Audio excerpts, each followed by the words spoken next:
ಆರೋಪಿ ಎರಡನೇ ಸ್ಥಾನದಲ್ಲಿದ್ದಂತಹ ತಮಿಳುನಾಡಿನ ಮುಖ್ಯಮಂತ್ರಿಯಾಗಲು ಕನಸು ಕಾಣುತ್ತಿದ್ದ ಶಶಿಕಲಾ ನಟರಾಜನ್ ಅವರನ್ನು ದೋಷಿ ಎಂದು ಹೇಳಿ ಜೈಲು ಶಿಕ್ಷೆಯನ್ನ ನೀಡಿದೆ.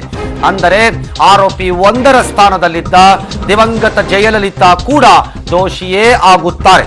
ಆ ತೀರ್ಪು ಜಾರಿಗೆ ಬರುವುದಿಲ್ಲ, ಕಾರಣ ಅವರು ನಿಧನರಾಗಿದ್ದಾರೆ.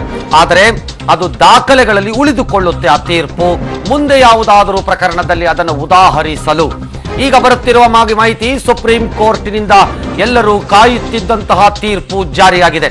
ದ್ವಿಸದಸ್ಯ ಪೀಠ ಯಾವ ರೀತಿ ತೀರ್ಪನ್ನು ಕೊಟ್ಟಿದೆ ಅನ್ನೋದನ್ನ ನೋಡಬೇಕು. ಶಶಿಕಲಾ ನಟರಾಜನ್ ಅವರನ್ನ ದೋಷಿ, ತಪ್ಪು ಮಾಡಿದ್ದಾರೆ, ಅಕ್ರಮ ಆಸ್ತಿಯನ್ನು ಸಂಪಾದನೆ ಮಾಡಿದ್ದಾರೆ ಎಂದು ಭ್ರಷ್ಟಾಚಾರ ನಿಯಂತ್ರಣ ಕಾಯ್ದೆಯಡಿ ಘೋಷಿಸಿದ್ದಾರೆ. ಈಗ ಬರುತ್ತಿರುವ ಮಾಹಿತಿಗಳ ಪ್ರಕಾರ ಶಶಿಕಲಾ ನಟರಾಜನ್ ಅವರಿಗೆ 4 ವರ್ಷ ಜೈಲು ಹಾಗೂ 10 ಕೋಟಿ ರೂಪಾಯಿಗಳ ದಂಡವನ್ನು ವಿಧಿಸಿದ್ದಾರೆ. ಈಗಷ್ಟೇ ಬರುತ್ತಿರುವ ಮಗದೊಂದು ಮಾಹಿತಿ, ಶಶಿಕಲಾ ಅವರಿಗೆ ಇವತ್ತು ಕೆಟ್ಟ ಸುದ್ದಿ ಬಂದಿದೆ. ಸುಪ್ರೀಂ ಕೋರ್ಟ್ 4 ವರ್ಷ ಜೈಲು ಹಾಗೂ 10 ಕೋಟಿ ರೂಪಾಯಿಗಳ ದಂಡವನ್ನು ಕೂಡ ವಿಧಿಸಿದೆ. ಅಂದರೆ 4 ವರ್ಷಕ್ಕಿಂತ ಕಡಿಮೆ ಇದ್ದಿದ್ದರೆ ಶಶಿಕಲಾ ನಟರಾಜನ್ಗೆ ಸಮಸ್ಯೆ ಇರ್ತಿರ್ಲಿಲ್ವೇನೋ. ಆದರೆ ಈಗ 4 ವರ್ಷ ಆಗಿರುವುದರಿಂದ ಅವರ ಮುಂದಿನ 6 ವರ್ಷಗಳ ಕಾಲ ಕಂಟೆಸ್ಟ್ ಮಾಡೋದಾಗ್ಲಿ, ಚುನಾವಣೆಯಲ್ಲಿ ಅಥವಾ ಅಧಿಕಾರವನ್ನು ಹೊಂದುವುದಾಗಲಿ ಮಾಡಲಿಕ್ಕೆ ಸಾಧ್ಯವಿಲ್ಲ. ಶಶಿಕಲಾ ನಟರಾಜನ್ ವಿರುದ್ಧದ ಆರೋಪ ಸಾಬೀತಾಗಿದೆ. 4 ವರ್ಷ ಜೈಲು ಹಾಗೂ 10 ಕೋಟಿ ರೂಪಾಯಿಗಳ ದಂಡವನ್ನ ಇಬ್ಬರು ನ್ಯಾಯಾಧೀಶರಿರುವ ದ್ವಿಸದಸ್ಯ ಪೀಠ ಈಗಷ್ಟೇ ಪ್ರಕಟ ಮಾಡಿದೆ. ಈ ಪ್ರಕಟಣೆಯ ಹಿನ್ನೆಲೆಯಲ್ಲಿ ಆಗಬಹುದ ಅಲ್ಲೋಲ ಕಲ್ಲೋಲಗಳು ತಮಿಳುನಾಡಿನಲ್ಲಿ ಮುಂದಷ್ಟೇ ನಡೆಯಬೇಕು. ಶಶಿಕಲಾ ಅವರಿಗೆ ಮಾತ್ರ ಇನ್ನು ಅವರ ರಾಜಕೀಯದ ಭವಿಷ್ಯದ ಬಾಗಿಲು ಮುಚ್ಚಿದಂತೆ ಕಾಣಿಸುತ್ತಾ ಇದೆ. 4 ವರ್ಷ ಜೈಲು, 10 ಕೋಟಿ ರೂಪಾಯಿ ದಂಡ. ಶಶಿಕಲಾ ಮತ್ತು ಜಯಲಲಿತಾ ಅವರ ಕೆಳ ಕೋರ್ಟಿನಲ್ಲಿ, ಕೆಳ ಹಂತದ ನ್ಯಾಯಾಲಯದಲ್ಲಿ ಶಿಕ್ಷೆಗೆ ಗುರಿಯಾಗಿದ್ದರು. ಆದರೆ ಹೈಕೋರ್ಟಿಗೆ ಬಂದಾಗ ಅವರನ್ನು ನಿರ್ದೋಷಿ ಎಂದು ಖುಲಾಸೆ ಮಾಡಲಾಗಿತ್ತು. ಆದರೆ ಆ ಖುಲಾಸೆಯನ್ನ ಪ್ರಶ್ನಿಸಿ ಕರ್ನಾಟಕ ಸರ್ಕಾರ ನೇರವಾಗಿ ಸುಪ್ರೀಂ ಕೋರ್ಟ್ಗೆ ಮೇಲ್ಮನವಿಯನ್ನ ಸಲ್ಲಿಸಿತ್ತು. ಈ ಮೇಲ್ಮನವಿಯ ಪರಿಣಾಮ ಬೆಂಗಳೂರು ನ್ಯಾಯಾಲಯಕ್ಕೆ ಈಗ ಶಶಿಕಲಾ ಶರಣಾಗಬೇಕು.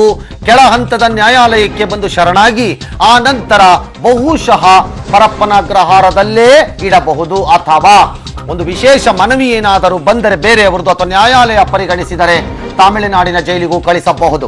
ಶಶಿಕಲಾ ಅವರೀಗ ಮಾಡಬೇಕಾಗಿರುವ ಕೆಲಸ ನೇರವಾಗಿ ಬೆಂಗಳೂರಿಗೆ ಬರಬೇಕು, ನ್ಯಾಯಮೂರ್ತಿಗಳ ಮುಂದೆ ಹಾಜರಾಗಬೇಕು, ಸರೆಂಡರ್ ಆಗಬೇಕು, ಶರಣಾಗಬೇಕು. ಆ ನಂತರ ಅವರನ್ನ ಬಂಧಿಸಿ ಕಾರಾಗೃಹಕ್ಕೆ ಕಳಿಸಲಾಗುವುದು.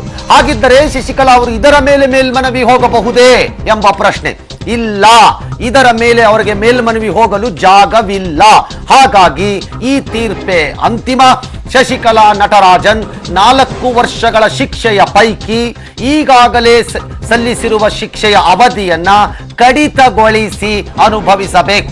ಅಂದರೆ 1 ವರ್ಷಗಳ ಕಾಲ ಈಗ ಅವರು ಜೈಲಿನಲ್ಲಿದ್ದರೆ, ಇನ್ನು 3 ವರ್ಷ ಜೈಲಿನಲ್ಲಿದ್ದರೆ ಸಾಕು.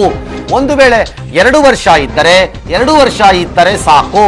ಶಶಿಕಲಾ ಜೊತೆ ಉಳಿದ ಆರೋಪಿಗಳಾದ ಇಳವರಸಿ, ಸುಧಾಕರನ್ ಅವರಿಗೂ ಅದೇ ಶಿಕ್ಷೆಯಾಗಿದೆ, ಅವರಿಗೂ ಜೈಲು ಶಿಕ್ಷೆಯಾಗಿದೆ. ಶಶಿಕಲಾಗೆ ಮಾತ್ರ 4 ವರ್ಷವಾಗಿರುವುದರಿಂದ ಬಹುದೊಡ್ಡ ಸಮಸ್ಯೆ ಆಗತ್ತೆ ರಾಜಕೀಯವಾಗಿ. ಅದಕ್ಕಿಂತ ಕಡಿಮೆ ಆಗಿದ್ದರೆ ಅವರು ಕಂಟೆಸ್ಟ್ ಮಾಡಬಹುದಾಗಿತ್ತು, ಡಿಬಾರ್ ಆಗ್ತಿರ್ಲಿಲ್ಲ. ಆದರೆ ಈಗ 4 ವರ್ಷ ಆಗಿರುವುದರಿಂದ ಶಶಿಕಲಾ ಬೆಂಗಳೂರಿನ ನ್ಯಾಯಾಲಯದಲ್ಲಿ ಬಂದು ಶರಣಾಗಿ ನೇರವಾಗಿ ಕಾರಾಗೃಹವನ್ನು ಸೇರಿಕೊಳ್ಳಬೇಕು.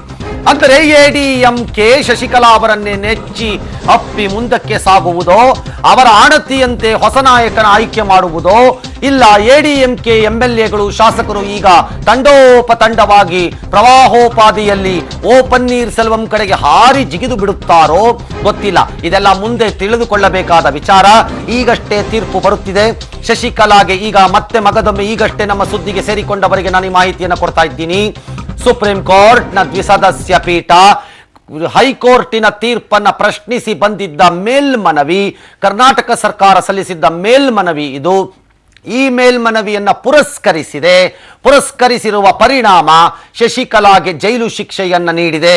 ಮುಂದಿನ 4 ವರ್ಷಗಳ ಜೈಲು, 10 ಕೋಟಿ ದಂಡ, ಜೊತೆಗೆ ಅವರ ಜೊತೆ ಇರುವಂತಹ ಇನ್ನಿತರ ಆರೋಪಿಗಳಿಗೂ ಅದೇ ಶಿಕ್ಷೆ ಆಗಿದೆ.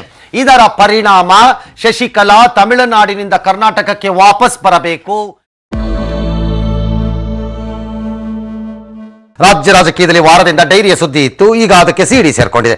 ಸಿಎಂ ಸಿದ್ದರಾಮಯ್ಯ ತಮ್ಮ ಕುರ್ಚಿ ಉಳಿಸಿಕೊಳ್ಳಕ್ಕೆ ಕಾಂಗ್ರೆಸ್ ಹೈಕಮಾಂಡ್ಗೆ 1000 ಕೋಟಿ ರೂಪಾಯಿ ಕಪ್ಪ ಕೊಟ್ಟಿದ್ದಾರೆ ಅಂತ ಸಿದ್ದರಾಮಯ್ಯ ಆಪ್ತ MLC ಗೋವಿಂದರಾಜು ಅವರ ಮನೆಯಲ್ಲಿ ಸಿಕ್ಕಿರೋ ಡೈರಿನಲ್ಲಿ ಎಲ್ಲ ವಿವರ ಇದೆ ಅನ್ನೋ ಆರೋಪವನ್ನು ನಾನು ಗಂಭೀರವಾಗಿ ಮಾಡಿದ್ದೇನೆ ಅಂತ ಯಡಿಯೂರಪ್ಪ ಹೇಳಿದ್ದಾರೆ. ಮತ್ತೆ ಬಿಜೆಪಿ ಕಚೇರಿಯಲ್ಲಿ ಕೋರ್ ಕಮಿಟಿ ಸಭೆ ನಡೆದಿದೆ.